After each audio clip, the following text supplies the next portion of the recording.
Hello guys, Shizzy here again with Gamers Class, bringing you another video.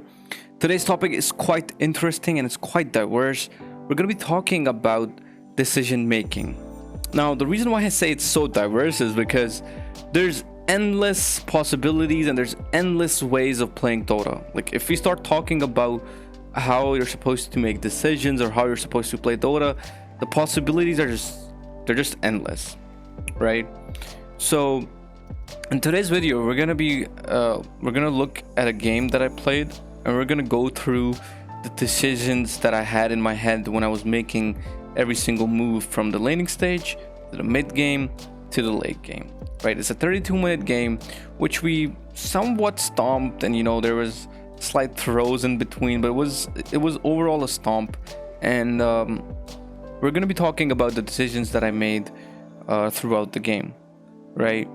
And yeah, let's get right into it, guys. If you like this type of content, go to gamersclass.com. For just $5 a month, get your replays analyzed, join monthly live sessions with pro players, get access to our entire content library, win prizes, and more with our Supreme Dota 2 membership.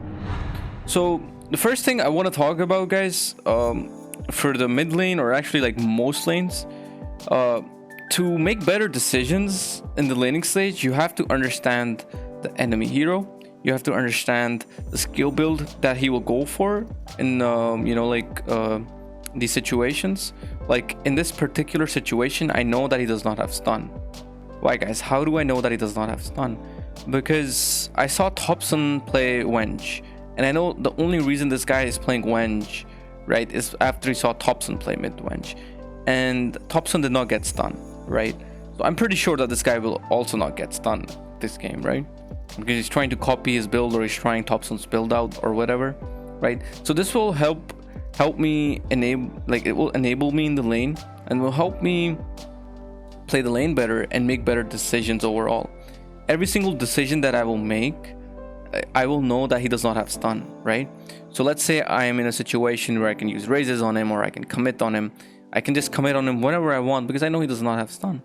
I can just TP out in bad situations. I know he does not have stun. I can just pop my ultimate. By that time he's gonna have swap for sure to disable my Requiem of Souls. But I guess you guys can figure out how much just knowing that he does not have stun makes the lane that much easier for me, and just makes my decisions better. So the more you know, the better your decisions are gonna be. That's the most and foremost important thing when you want to improve your decision making. Just knowing more about the enemy, about the enemy heroes, about the way they're playing. They're playing defensively or aggressively. That's what's really important.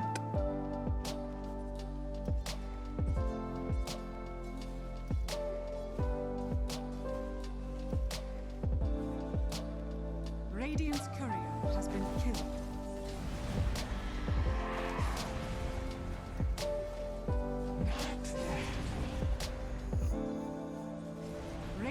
So you guys can already see I'm playing really aggressively even under the tower, right? So I think we already went through this, but I just want to go through it again. How do I make these aggressive decisions? It's because I know he does not have stun.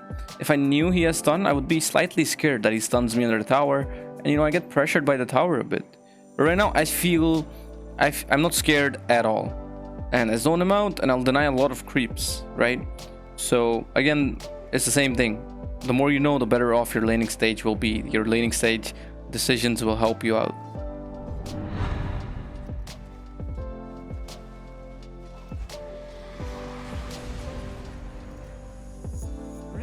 Notice I do the same thing again, right? I actually just move into the tower because I know he does not have stun. I'm really confident that he does not have stun. So I gotta say, guys, this is one of the most important things as a mid laner, or just overall like any other lane if you're playing any other lane as well. Once you get a rune, right? Once you see the rune, like when I'm walking towards the rune, I already have to start making decisions in my head, right? What do I do with this haste, guys? How do I get the best out of this haste? Do I go top right now? I see a lot of low HP heroes, right? I see Wenge mid, but he's pretty much full HP. So what's the best decision here, guys? Of course, I just go top. I get some free kills. And keep in mind, guys, the haste is like 15 to 20 seconds. So even if I get a kill, I can just walk back to mid or even TP back to mid because I have a TP. So how does this entire decision follow through, guys? It's more about value, right? So if I didn't get a haste, let's say I get a regen here, or arcane, or envy, or illusion, walking all the way from, you know, here to top is not the best decision. Why? Because the wench is actually getting really dominated at mid, right?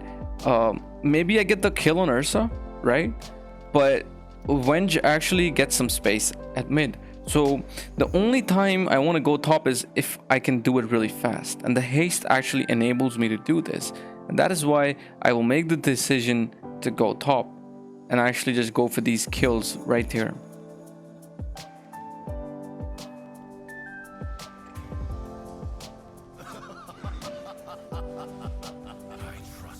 I just get some free kills. I TP mid because I understand that my haste is running out.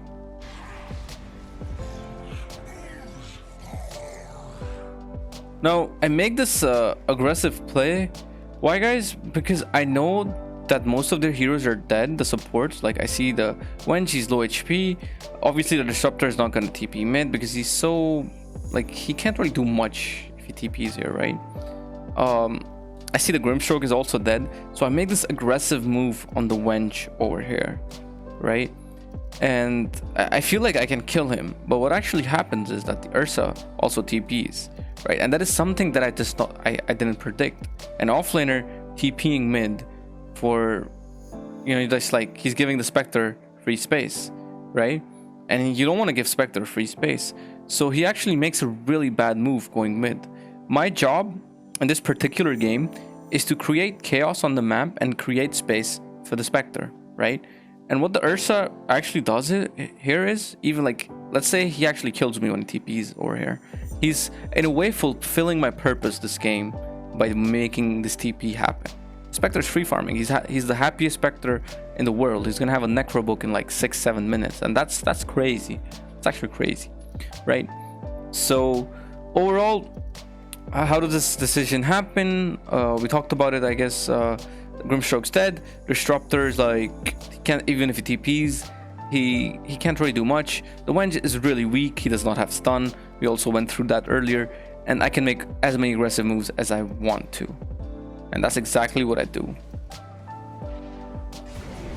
So I get a kill on the wench, and this is already worked for me.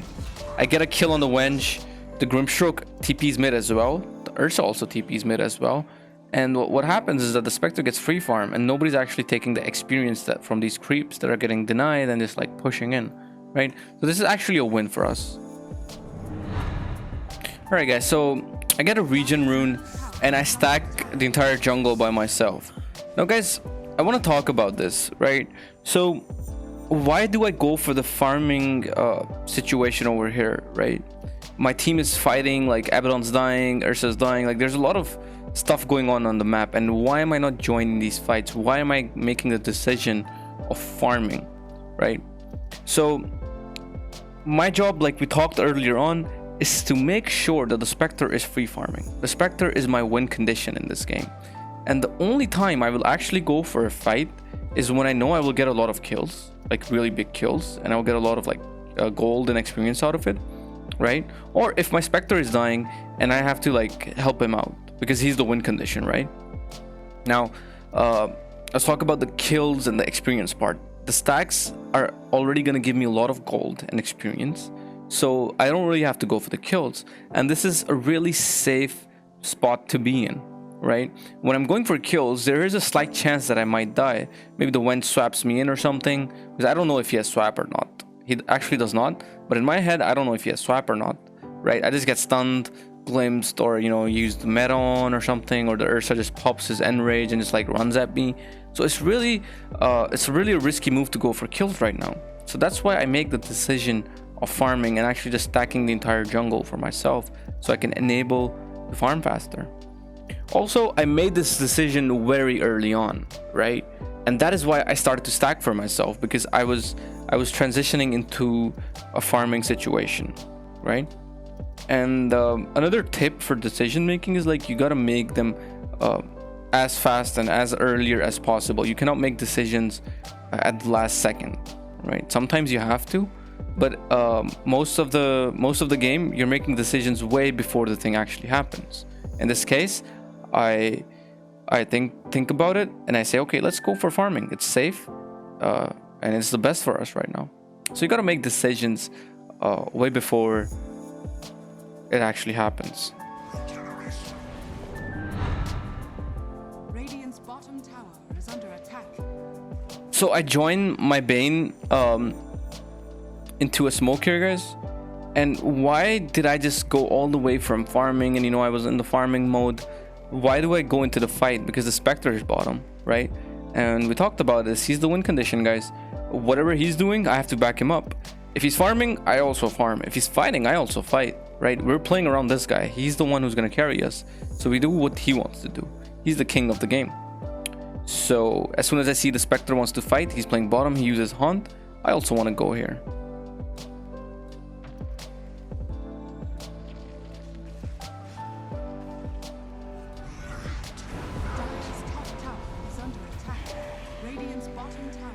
Get a kill, you know. And I'm back to playing with my team. I see my Spectre wants to dive. I'm back to diving, guys. As long as this guy's diving, I'm gonna dive with him. Right?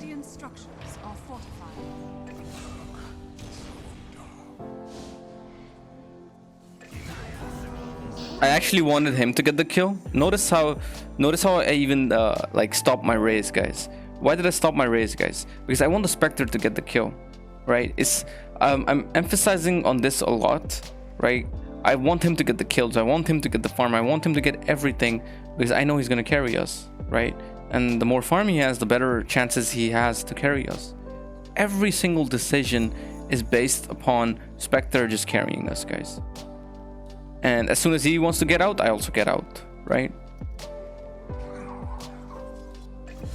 I've actually talked about this in my previous videos as well, guys. Just overall Shadow Fiend gameplay. Once you get this rune, guys, you have to make a really big decision in the game, right? This rune, Invisibility, it works wonders for a lot of heroes, and Shadow Fiend is one of those heroes. So as soon as I get Envy, guys, just notice how I get really aggressive. I see a lot of heroes top. I start pinging top, and I want to move top because I know I can get a lot of stuff done with this Envy, right? So this is like aggressive mid-game decision making that I'm making right over here. And just notice how all of this pays off, right? Dire's top tower is under attack. Dire's top tower is falling. Radiant's bottom tower is under attack. Dire's middle tower is under attack.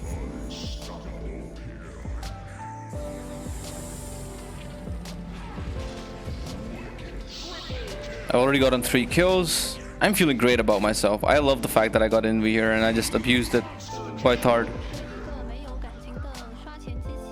Radiant's middle tower is under attack.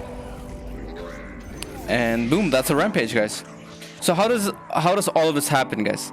Just understanding, calculating how strong I am right now, calculating that the Envy rune is going to be really strong for us. They will not buy a lot of sentries, guys, because we don't have any invisibility heroes, right? So I can abuse the invisibility really, really hard, and that's exactly what I do, right? And it's just like thinking about it, right? Like I said, the more you know, guys, the more you know about heroes and the way the game works, right? Say I have a bounty hunter this game. Let's say I have a hero that buys Shadowblade, or let's say we have Ricky or Mirana who does Moonlight. I wouldn't go so aggressively because I know they might put some sentries here and there, right? So all of this happens because I understand a lot of situations, more or less, I guess. So if you like really want to improve on decision making, you want to get into the game, right? And you want to get into the enemy's head, right? Do you think that a disruptor would put a sentry over here or here or somewhere, you know, when we have no Envy heroes, right? This is what I'm thinking when I'm making this move, right? And it works out. We get a Rampage. I get like so much gold out of it, so much experience, like, and I see my Spectre free farming. I'm feeling great about myself. Like, just overall, I'm just feeling great about this game, feeling great about myself. Just going really good for us. So guys, I want to talk about the moves that I'm going to be making over here, guys. So I see a Wench farming under tier 2, which I can most definitely solo kill, right? But here's the thing, guys. I'm like really far ahead. I'm level 17. I'm really farmed. I don't want to die, and I don't want to get like, you know, I don't have BKB, right? So I don't want to die here. And how do I make this aggressive move on this Wench? How am I so confident that I will not die here and I will actually get the kill as well? Now, before going, guys, I look at the map, right? Have a look at the map, guys. The Grimstroke is showing mid, so he can't silence me, right? The Ursa was showing top. He was farming right over here. Okay, so 2 heroes are already showing on the map. Now the only hero that might be on the back is the Disruptor, and I just go for like a 50-50 move here. Like, I don't know if the Disruptor's on his back or not, but I just feel like if the Grim is showing mid, a support is showing mid, right, and Ursa is showing top, right, they're probably just playing really defensively, and they're like playing passive and just want to farm. And the Disruptor's probably just warding somewhere, or just dewarding somewhere, or like, you know, just going here and there. They're trying to do something. I just thought that he's not here on his back. This is not the best move. It's not a move that you want to make, but it does certainly gets into the enemy's head. If a Shadow Fiend is diving you under tier 2 and nobody can save you, and like, you know, he just gets away with the kill, you're pretty tilted, guys. No matter how positive of a player you are, right, no matter how good you are at the game, you will get really mad when somebody just kills you in tier 2 and nothing happens and nobody tries to save you.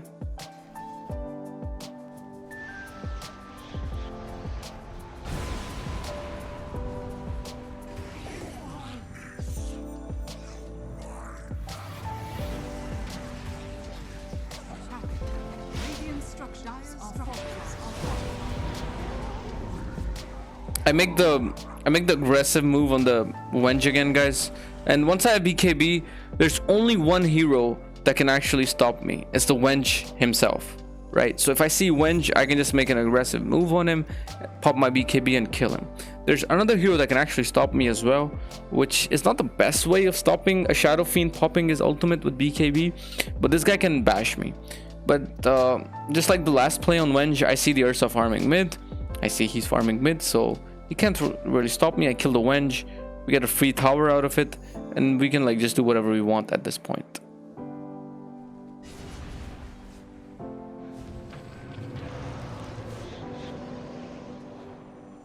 So I actually go on the Grimstroke over here, right? And I go pretty confidently, right, guys? Like, it is like almost close to their tier 3.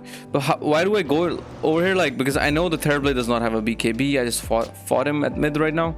So he doesn't have a BKB, doesn't have a Sunder, and like he's not really feeling that good. The Ursa is showing mid, the Wench is dead, and I can just like go and kill this Grimstroke, right? So if you guys look at it, every single decision that I'm making in this game is being made in a series of things that I'm thinking. Like, I'm looking at the map, I'm thinking about what can stop me, what cannot stop me, which hero can actually kill me, which hero is going to be dangerous, which hero can disable me, and which hero is going to be really easy for me to kill. If you notice, the entire game, I never go and try to kill the Ursa, because I know he can just pop his Enrage and he will not die, right? So every single decisions that's being made is with constant thinking, and that's something you want to practice yourself as well to get better at it.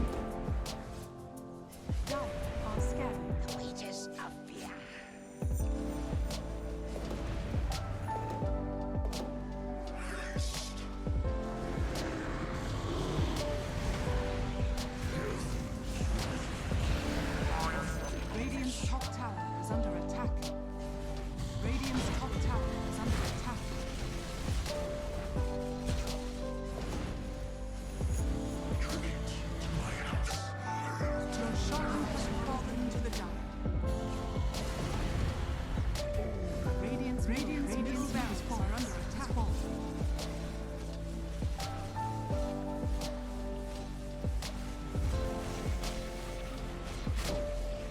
So guys, at this point the enemy team has given up and we just break their throne. And just overall about this game, I would just like to say that the enemy team mentally gave up when they saw how hard Wenge lost mid, I believe, and how like useless their supports feel after that their mid laner does not have a game, right? Because technically it's the mid laner's job to make moves this game, and I also understand that as well in this game, right? So it's like the Ursa is more of a farming hero. Like with Grimstroke, yeah, he can make some moves, but he's not a hero that makes constant moves. Terrorblade definitely does not make any moves throughout the game. So they were relying on the Wenge, and that's why I made so many aggressive moves on the Wenge throughout the game, because I understand he's the one who's going to make moves, he's the one who's going to make those swaps, and he's the one who's going to enable Terrorblade into being a better core this game, right? Another thing I want to mention is that I've mentioned this before in the start of the video as well, that there's like 1,000 ways of playing Dota. There's 1,000 decisions that can be made in a certain situation or in a certain fight, I believe. So I'm pretty sure I cannot cover every situation. I can only cover the situations and the decision making that I can make, and hopefully you guys can learn something from it, right? If you guys have any questions related to decision making or anything, feel free to hit me up in Gamers Class Discord chat. I will be glad to answer any questions. Thank you for watching, guys, and I'll see you guys in the next video. Have a good one.